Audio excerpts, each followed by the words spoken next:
Hello students, इस topic में हम बात करेंगे क्लास 10th की फ़िज़िक्स के चैप्टर इलेक्ट्रिसिटी में टॉपिक इलेक्ट्रिक पावर की। इलेक्ट्रिक पावर क्या होती है?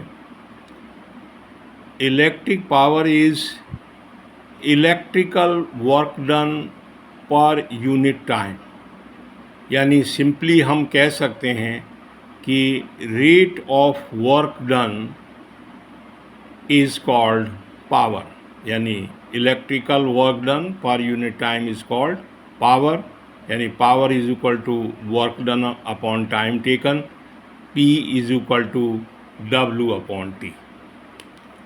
उसके बाद देखें आपके ये रिलेशन हमारा निकल के आ जाता है P is equal to W upon T। फिर यूनिट ऑफ पावर की बात करें तो आप देखें कि P is equal to W upon T है, वर्क की यूनिट जूल होती है और T टाइम की सेकंड होती है, तो जूल पर सेकंड, और जब जूल पर सेकंड को बोला जाता है वाट, ऐसा यूनिट जो है। अगर 1 वाट की डेफिनेशन देखें कि the power of 1 what is rate of working of 1 joule पर सेकंड, यानी 1 जूल इलेक्ट्रिकल वर्क डन है पर सेकंड, तो पावर क्या होगी उसकी 1 वाट। इसकी बिगर यूनिट आप देखें तो किलोवाट होती है और 1 किलोवाट होता है 1000 वाट।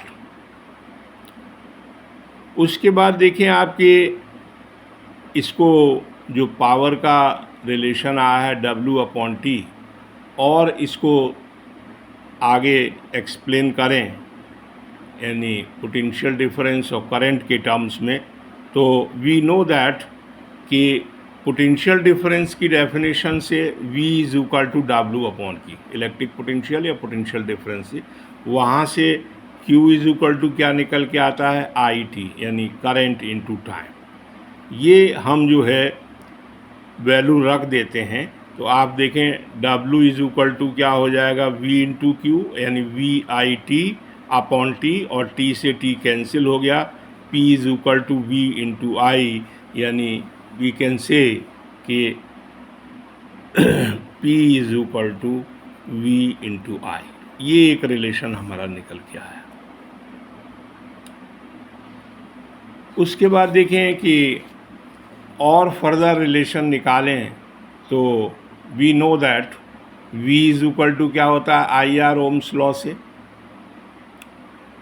तो और P is equal to V into I आया, एक रिलेशन आया हमारा। यहाँ पे देखें अगर हम V is equal to IR put up कर देते हैं तो हमारा रिलेशन आ जाता है I²R, ये सेकंड रिलेशन आया।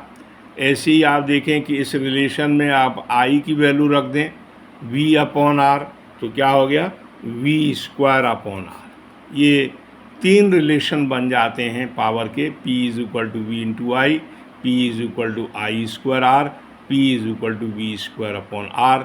और आप देखें कि इसके बाद जो है ये तो हमने पावर की डेफिनेशन निकाल ली और पावर के रिलेशंस निकाले हैं। अब बात आती है कि इलेक्ट्रिकल एनर्जी कंज्यूम्ड क्या होती है। सिंपली आप देखें कि work done in electrical current, जो वर्क डन होता है वही इलेक्ट्रिकल एनर्जी कंज्यूम्ड होती है, तो P is equal to W upon T आया, तो W वहाँ से निकालें तो P इंटू T, यानी E is equal to P into T, यानी आप देखें energy consumed is equal to power into time. ये रिलेशन आ जाता है सिंपली अगर आप देखें तो। ये पावर को डिफ़ाइन किया है मैंने इस टॉपिक में, और अगर आपको अच्छा लगा हो तो चैनल को लाइक करें, सब्सक्राइब करें। इसी के साथ नमस्कार, जय हिंद, जय भारत।